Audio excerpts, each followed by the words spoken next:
জীবন চালাবে, এরাই হাসরের ময়দানে চেহারা কালো হয়ে যাবে, আল্লাহ এবং তার রাসূল তার থেকে চেহারা ফিরাইয়া নেবেন। বলুন ঠিক কিনা? সাহাবায়ে কেরামের ইতিহাস দেখুন।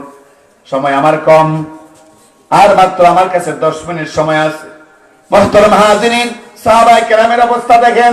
জিহাদের ডাক দিয়েছেন আল্লাহর নবী। কাফেরদের বিরুদ্ধে জিহাদ, কোন মুসলমানের বিরুদ্ধে জিহাদ হতে পারে না।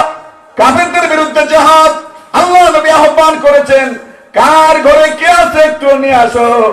উলামায়ে কেরাম এখানে বসে আছেন, জিজ্ঞেস করে দেখুন। সাহাবায়ে কেরাম যার যা ছিল সব নিয়ে হাজির। উমর ফারুক রাদিয়াল্লাহু আনহু সম্পদের অর্ধেক, আবু বকর পুরোটাই নিয়ে আসলেন। বিভিন্ন সাহাবায়ে কেরাম বিভিন্নটা নিয়ে আসলেন। কিন্তু আশ্চর্যের ব্যাপার, এক মহিলা আল্লাহ নবীর এই আহ্বানে, তাবুকের যুদ্ধের সময় আল্লাহ নবীর আহ্বানে মহিলা ছোট একটা বাচ্চা কোলে করে আসলো। ইয়া রাসূলুল্লাহ, আমি আপনার জিহাদের ফান্ডে কিছু দিতে চাই।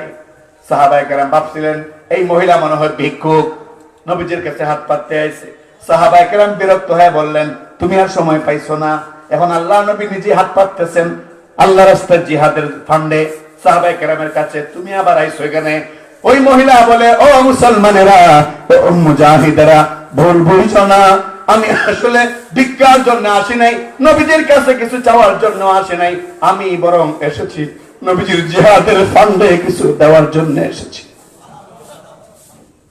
সাহাবায়ে কেরাম আশ্চর্য হয়ে গেলেন। নবীজি মহিলাকে ডাকলেন, কি রে মা, তুমি কি বলতে চাও? ইয়া রাসূলুল্লাহ, জিহাদের ময়দানে যুদ্ধ হবে।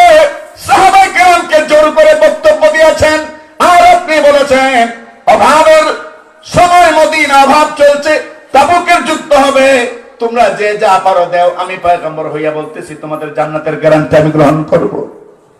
ইয়া রাসূলুল্লাহ, এমন বক্তব্য শুনেছি আমি। সাহাবায়ে কেরাম যার যা ছিল নিয়ে এসেছেন।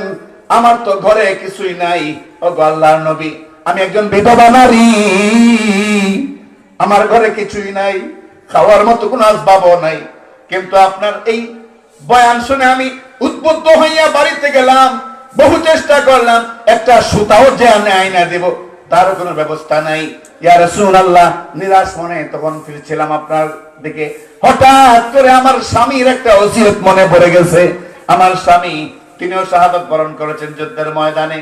ও গো আল্লাহর নবী, আপনার অমুক সাহাবী, ইয়া রাসূলুল্লাহ, তিনি ইন্তেকালের আগে, শাহাদাত বরণ করার আগে, যুদ্ধের ময়দানে যাওয়ার আগে আমার মাথা ছুঁয়ে বলছিলেন, ও আমার স্ত্রী, যদি তোমার গর্ভে সন্তান আসে, তাহলে ছেলে হোক আর মেয়ে হোক, হাঁটা চলার বয়স যখনই হবে, তুমি আল্লাহর নবীর জিহাদের ফান্ডে করে দান কইরা দিও। ইয়া রাসূলুল্লাহ, এই কথাটা মনে পড়ার পরে বাচ্চাটা ধরে ছিল না, ময়দানে খেলতে ছিল, ওই বাচ্চাটাকে আমি ধরে নিয়ে আসলাম। ইয়া রাসূলুল্লাহ, এই যে বাচ্চাটা আমি আনলাম, ও গো আল্লাহর নবী, আমার স্বামীর ওসিয়ত অনুযায়ী মেহেরবানি করে আপনি আপনার জিহাদের ফান্ডে আমার বাচ্চাটাকে গ্রহণ করেন। আল্লাহর নবী। মুহতারাম হাজিরিন, সাহাবায়ে কেরাম, শত শত সাহাবায়ে কেরাম ছিলেন আশেপাশে, চোখের পানি ধরে রাখতে পারেন নাই, হাওয়া করে ছোট বাচ্চার মতো কান্না শুরু করে দিয়েছেন। ইয়া রাসূলুল্লাহ, আপনার জন্য আপনার উম্মতেরা এখন এত পাগল, গো আল্লাহর নবী। নবীজি বললেন, ও মা, এই ছোট বাচ্চাটা তুমি নিয়ে এসেছো, ওকে যুদ্ধের ময়দানে নিলে কোনো ফায়দা হবে না, বরং ওই বাচ্চাটাকে রক্ষার জন্য আরো 2 জন মানুষকে দিতে হবে পাহারা দেওয়ার জন্য। নিয়ে যাও, যদি ভবিষ্যতে বাচ্চাটাকে অনেক জিহাদ করতে পারবে, তুমি যে আনছো এতে আমি খুশি হয়েছি, তুমি নিয়ে যাও। মুহতারাম হাজিরিন, ওই মহিলা তখন জবাব দেন, ইয়া রাসূলুল্লাহ, আমি ভালো করে জানি এই ছোট বাচ্চা দিয়া জিহাদের ময়দানে কোনো কাজ হবে না, এরপরও কেন আপনার কাছে আনছি গো আল্লাহর রাসূল। ইয়া রাসূলুল্লাহ, আপনি যখন যুদ্ধের ময়দানে যান, ওই কাফেররা, ওই কাফের গোষ্ঠী আপনাকে টার্গেট করে তীর বল্লম মারতে থাকে, ঢিল ছুটতে থাকে। ইয়া রাসূলুল্লাহ, এই ছোট বাচ্চাটা এই জন্য দান করেছি, যেই দিক থেকে আপনার উপরে বেশি ঢিল আসবে, ইট পাটকেল আসবে, আর তীর বল্লম আসবে। ওগো আল্লাহর নবী, আপনার দেহটাকে কণিকের জন্য হলো, সামান্য সময়ের জন্য হলো, আপনার দেহটাকে বাঁচাইবার জন্য আমার এই ছোট বাচ্চাটা ওই দিকে আপনি ধরে রাখেন, যেই দিক থেকে বেশি বেশি করে তীর বল্লম আসবে। ইয়া রাসূলুল্লাহ, যদি আমার এই বাচ্চাটার কারণে একটা তীর আপনার শরীরে কম বিদে, আল্লাহ নবী, তাহলে এই বাচ্চাটাকে পেটে ধারণ করে আমার জীবন সার্থক হয়েছে আমি মনে করব।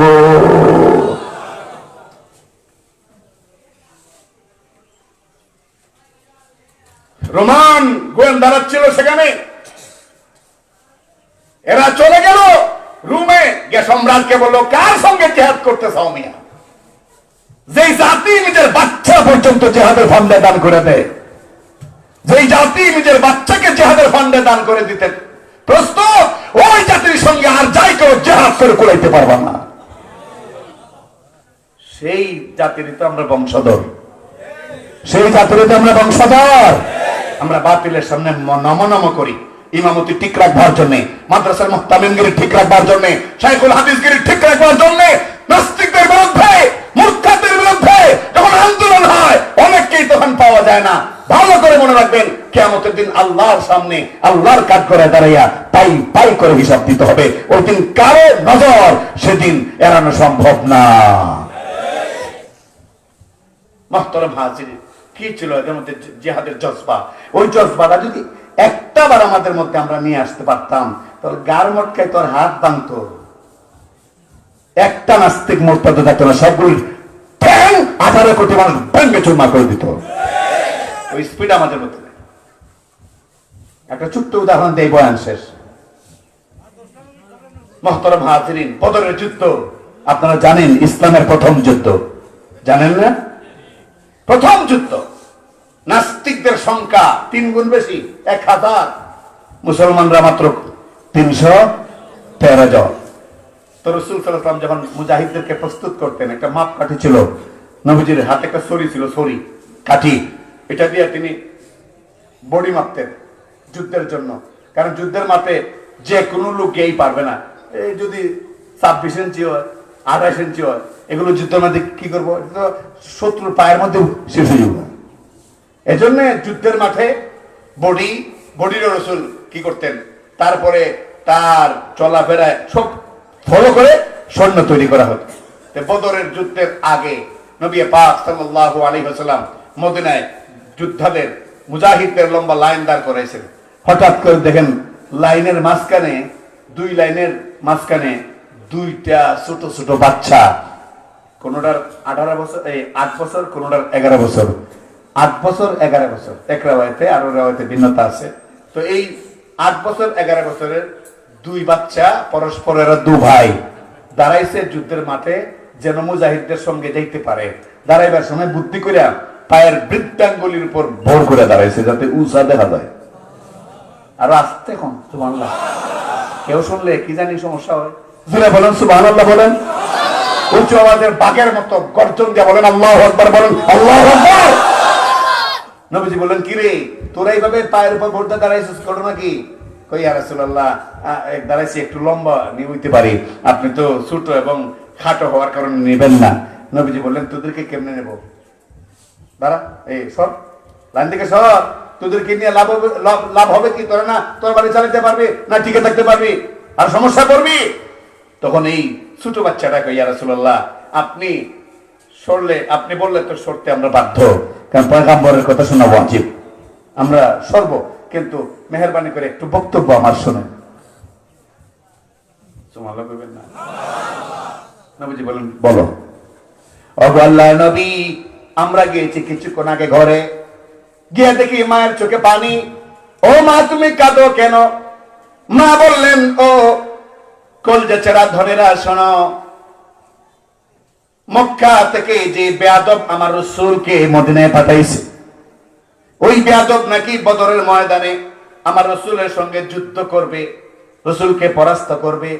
এই জন্য তারা যুদ্ধের ময়দানে জিহাদের দামামা বাজানো শুরু করেছে। নবীজি যাবেন, মুজাহিদদের লাইন ঠিক করতেছেন, আমি দেখে এসেছি। কিন্তু আমার কপাল খারাপ, তোদের বাপ যদি আজকে দুনিয়ায় বেঁচে থাকতেন, অবশ্যই আমার ঘর থেকে নবীর সঙ্গী হয়ে তোর বাবা জিহাদের ময়দানে যেতে। কাঁদতেছি আজকে আমি, কপাল পুরা, আমার ঘর থেকে বদরের ময়দানে নবীজির সঙ্গী হইয়া কোন মুজাহিদ যাওয়ার মতো আমার ঘরে কোন সদস্য নাই। এই জন্য কাঁদতেছি। ইয়া রাসূলুল্লাহ, তখন আমরা দু ভাই আমাদের মায়ের দুটো হাত ধরলাম, দুজনের মাথায় রাখলাম, আর বললাম, মা তুমি দোয়া করে দাও। তুমি দোয়া করে দিলে রাসূল আমাদেরকে যদি পারমিশন দেয়া দেন, আমরা তো ছোট বাচ্চা, পারমিশন পাওয়ার কথা নয়, এরপরে যদি তোমার দুয়ার বরকতে রাসূল আমাদেরকে পারমিশন দেয়া দেন, কথা দিলাম মা রাসূলের দুশমনকে খতম না করে তোমার সামনে চেহারা দেখাবো না। ইয়া রাসূলুল্লাহ, যদি দয়া হয় একটু পারমিশন দেন। ওই বাচ্চাদের বক্তব্যে আল্লাহ নবীর রহমতের দিলটা গলে গেল। বললেন, যা যা হবার হবে, তাওয়াক্কালতু আলাল্লাহ, যা তোদেরকে পারমিশন দিয়ে দিলাম। আল্লাহু আকবার, আল্লাহু আকবার। এরা দুইজন সহ 313 জন বদরের ময়দানে। নবীজি দেখেন আবু জেহেল শাহী ঘোড়ার উপর সওয়ার হয়ে তরবারি দুই হাতে দুইটা এরকম উঁচু করে বলতেছে, মুহাম্মদ কোথায়, নামো নামো, খেলা হবে, খেলা হবে। বুঝলেন কিছু? খেলা হবে। মুহাম্মদ তুমি নামো। হে আবু বকর, হে ওমর নামো। নবী পাক সাল্লাল্লাহু আলাইহি ওয়াসাল্লাম আবু বকরকে বললেন, আবু বকর, এদের যে হাত পা, আজকে অন্তত এদের সঙ্গে যুদ্ধ করে শক্তির মাধ্যমে পেরে ওঠা সম্ভব নয়, কারণ আমরা 313 জন, 50 জন, 60, 70 জনে মিলে একটা তরবারি। আল্লাহ আকবার করবেন না? আর ওরা 1000 জনে জনে তরবারি, আমাদের 40-50 জনের মিলামিলে একটা ঘোড়া, আর ওদের জনে জনে ঘোড়া।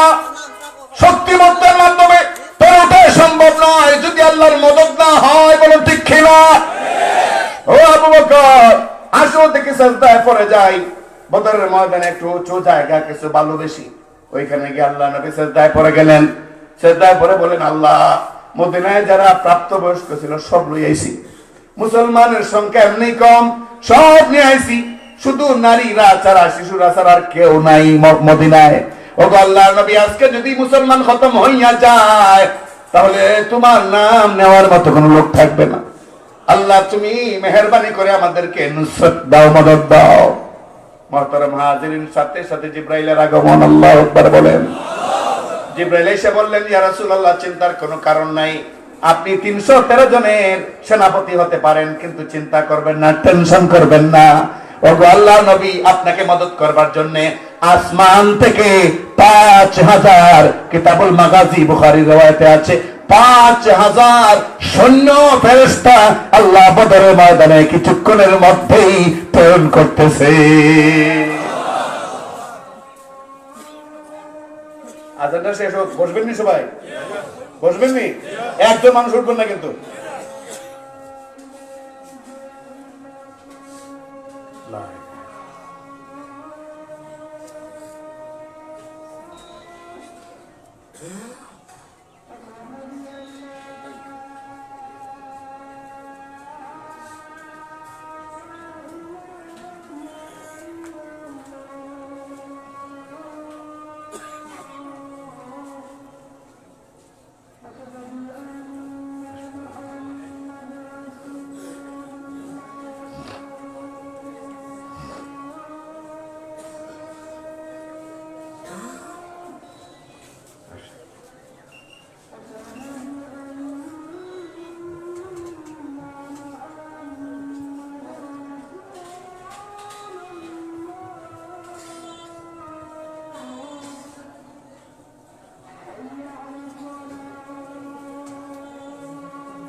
لا حول.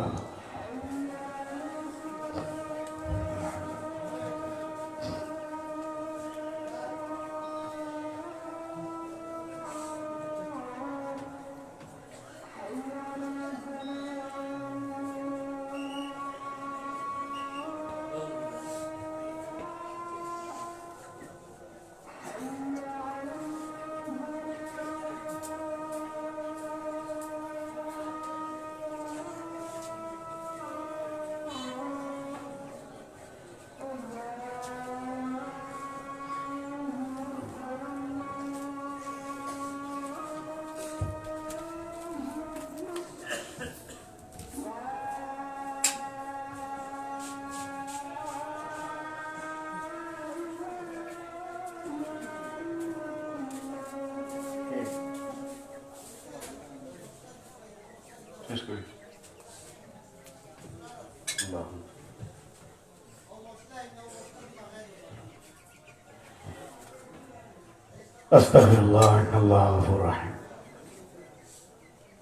রাসূলুল্লাহ, আপনি চিন্তা করবেন না। জিবরাইল বললেন 5000 সৈন্যবাহিনী আসতেছে, আপনার পক্ষ হইয়া তারা যুদ্ধ করবে, চিন্তা করেন না। হযরত আবু বকর সিদ্দিক রাদিয়াল্লাহু আনহু দেখেন হঠাৎ করে দুশমনের হাত পড়ে জায়গায় মাথা আলাদা হয়ে যায়, পা অর্ধেক হয়ে যায়। ইয়া রাসূলুল্লাহ, আমাদের কোন মুজাহিদ তো ওই সৈন্যদের পাশে নাই, কাফেরদের পাশে নাই।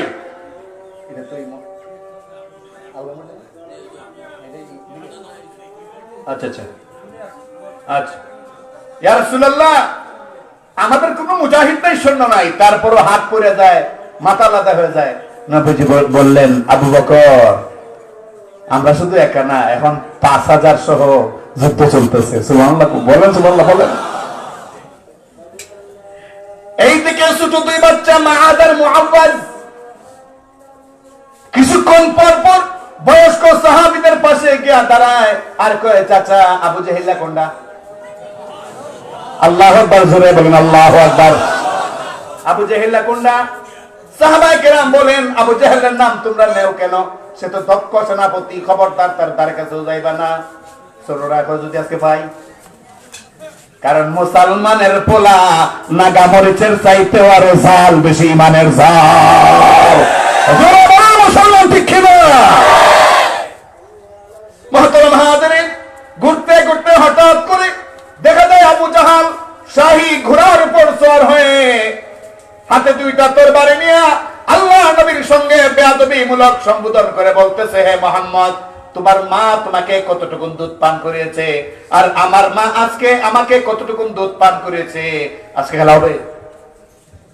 কি হবে? মুহতারাম হাজিরিন, এরকম দম্ভ অহংকার করে যখন রাসূলকে ডাকতেছে, তখন আব্দুল্লাহ ইবনে মাসউদ রাদিয়াল্লাহু আনহু পাশে দাঁড়ানো ওই দুইটা বাচ্চারা বলতেছে, চাচা ওই যে বেয়াদবটা কি বলতেছে এটা কেনা? আব্দুল্লাহ ইবনে মাসউদ বললেন, আবু জাহাল মূর্খের বাপ। আবু জাহাল বলতে দেরি হয়েছে, কিতাবের বর্ণনা, হাদিসের riwayat, বাস পাখির মতো দুইটা বাচ্চা 8 বছর আর 11 বছর, একটা সেকেন্ডও দেয় নাই, লাফাইয়া গিয়া পড়ে গেছে আবু জাহেলের ওই ঘোড়ার সামনে। আল্লাহু আকবার বলেন, আল্লাহু আকবার, আল্লাহু আকবার। লাফাইয়া ঘোড়ার সামনে গিয়া পড়ে কয়, খোদার নবীর দুশমন, বহু লাফাইছিস, আজ আজকে আর লাফাইতে দেব না। আল্লাহু আকবার। আবু জাহেল তো দক্ষ সৈন্য, মারছে আঘাত, বড় ভাইয়ের একটা হাত, বাম হাতটা কেটে ঝুলে গেছে, শুধু চামড়ায় লেগে আছে। আল্লাহু আকবার। এরা দুজনের হাতেও কিন্তু দুইটা তরবারি। তখন এই ছোট ভাই বলতেছে, ও বড় ভাই, খোদার দুশমন বড় দক্ষ, এমনি বডিও উঁচা, আর ঘোড়াটাও অনেক শাহী ঘোড়া, ওর সাথে নিচ থেকে আমরা পারবো না যুদ্ধ করে। ও বড় ভাই, একটা বুদ্ধি করো, বুদ্ধি। কি বুদ্ধি? ঘোড়ার পায়ে কোপ দাও, ঘোড়ার পায়ে কোপ দাও, ঘোড়ার পায়ে কোপ দাও। আল্লাহু আকবার। ঘোড়ার পায়ে কোপ দাও, কোপ দিলেই ঘোড়ার পা কেটে যাবে, ঘোড়া নিচে পড়ে যাবে, আর খোদার দুশমনকে আমরা পাকড়াও করতে সহজ হবে। আল্লাহু আকবার। ছোট ভাইয়ের বুদ্ধিতে বড় ভাই দিল ঘোড়ার পায়ে কোপ, ঘোড়া পড়ে গেল মাটিতে, খোদার দুশমনও পড়ে গেল মাটিতে, এমনি বুকে উইটা পাইকারি। আর আস্তে করে, আর আস্তে, আর আস্তে। আল্লাহু আকবার। একেবারে সাহার পাড়া পার হইয়া, উমরপুর পার হইয়া গোয়ালা বাজারে চলে যেতে আওয়াজ। আল্লাহু আকবার। খুব পাইকারি খুব শুরু করছে। এখন এরা তো আর জীবনে যুদ্ধ করছে না, কিন্তু এই শয়তান তো অনেক পুরানা পাপী। যখন দেখছে বাঁচার সম্ভব নাই, দুইটাই মুখে ধরছে, তখন চোখ বন্ধ করে মরার ভান করছে, এখনো আসলে মরে নাই। এই অবস্থায় যুদ্ধ শেষ। নবীজি পাঠাইলেন সাহাবায়ে কেরামকে, আব্দুল্লাহ ইবনে মাসউদকে পাঠাইলেন, যাও গিয়া দেখো তো এই কি পরিমাণ মারা গেল, আর আমরা কি পরিমাণ শাহাদাত বরণ করছে, ওদের কি পরিমাণ মরলো, আর কি পরিমাণ পলাইলো, বা আহত কয়জন গিয়া দেখো। আব্দুল্লাহ ইবনে মাসউদ রাদিয়াল্লাহু আনহু ময়দানে এসে ঘুরতে ঘুরতে হঠাৎ করে দেখেন আবু জেহেলের চোখ দুইটা বড় বড়, এগুলো করতে যাওয়ার টাইম হয়েছে, এগুলো করতে এমনি লাভ দিয়ে উঠছেন, বুকের মধ্যে লাভ দিয়ে উঠে বলেন, চাচা ও চাচা, আবু জেহেল কয়ে, আব্দুল্লাহ আমি যে আজকে বাঁচতাম না রিসো, তুমি যখন বুকে উঠে গেছো আর কোনো আশাই নেই, দুইটারে কোন রকম ফাঁকি দিছিলাম, তুমি যখন বুকে উঠছো আর কোনো আশা নেই, তবে তোমার কাছ থেকে একটা খবর শুনতে চাই, আজকে কি আমার বিজয় সাধিত হয়েছে নাকি আমার দুশমন মুহাম্মদের বিজয় সাধিত হয়েছে জানতে চাই। আব্দুল্লাহ ইবনে মাসউদ তখন তরবারের বাটন দিয়া একটা আঘাত করে বুকে বললেন, হ্যাঁ খোদার দুশমন, তোর বিজয় কখনো আসবে না, তুই সারা জীবনে পরাজিত, তুই আলেম উলামা পয়গম্বর রাসূলের হাত ভাঙে দাও, হুমকি দাও, তোর বিজয় কখনো আসবে না, বিজয় এসেছে মুহাম্মদ রাসূলুল্লাহ সাল্লাল্লাহু বিজয় এসেছে। তখন কয় মরার সময় দুশ্মনের বিজয়ের মালা গাঁথা শুনে আমার মরতে হইতেছে, আমার চাইতে কপাল পোড়া আর কি। আচ্ছা আব্দুল্লাহ কাজ করো, গলা তখন কাটে লিবা তাই না? হ্যাঁ কাটমো, তো গলাটাকে একটু ওই বুকের দিকে কাটছো যাতে গলাটা লম্বা থাকে। কে লাগি? কয় যখন কানে ধরে লাশটা মদিনায় নিবা, মানুষ কইব এটা কার লাশ, তখন তোমরা কইবা আবু জেহেলের লাশ, মানুষ কইব বেড়ে আছে। দেখছেন নি বেটাগিরির স্তর, দেখছেন নি বেটাগিরির এইরকম নির্বুদ্ধ এই দেশও আসেনি। ইমাম সাহেব বেটা দুর্বল, এই বেটা নাকি আবার কি ওয়াজ করছে, 2 টাকার চেয়ারম্যান আপনাদের সিলেটের সন্তান হাজিবুর রহমানকে দেখছেন না, 2 টাকার চেয়ারম্যান। এই সমস্ত চেয়ারম্যানরা আমরা পিছে পিছে ঘুরায় সারাদিন, একটু মুসাফা করবার লাগে চান্স পায় না, মাইক সরাই দিছে, কোরআনের আয়াত বেড়া তেলাওয়াত করতেছে, মাইক সরাই দিছে। অপেক্ষায় থাকো, দেশের জনগণ ফুসফুস করে আছে, অপেক্ষায় থাকো, দেশের জনগণ ফুসফুস করে আছে। তওবা করে আচরণের পরিবর্তন যদি না করো, এই দেশ তোমাদেরকে পরিবর্তন করতে হবে। আল্লাহ পাক রব্বুল আলামিন আমাদের সবাইকে কথাগুলো বোঝার তৌফিক দান করুন। জিহাদ এবং নির্ভেজাল ঈমান বুকে লালন করে আমরা যেন শেষ বিদায় আমাদের হয়, আল্লাহ যেন সেই তৌফিক দান করে। আর এই বাজার ব্যবসায়ী কমিটি, আচ্ছা বসে দোয়া হয়ে থাকে একটু 2 মিনিট। বাজার কমিটি এত কষ্ট করে মাহফিলটা আয়োজন করেছেন, মাশাআল্লাহ। যদিও আয়তন ছোট, কিন্তু আপনারা খুব মনোযোগ দিয়ে শুনছেন, তো সবাই একটু দোয়া শরীক হন 1 মিনিট। আস্তাগফিরুল্লাহ রাব্বি মিন কুল্লি যামবি ওয়া আতুবু ইলাইহি লা হাওলা ওয়া লা কুওয়াতা ইল্লা বিল্লাহিল আলিয়্যিল আযীম।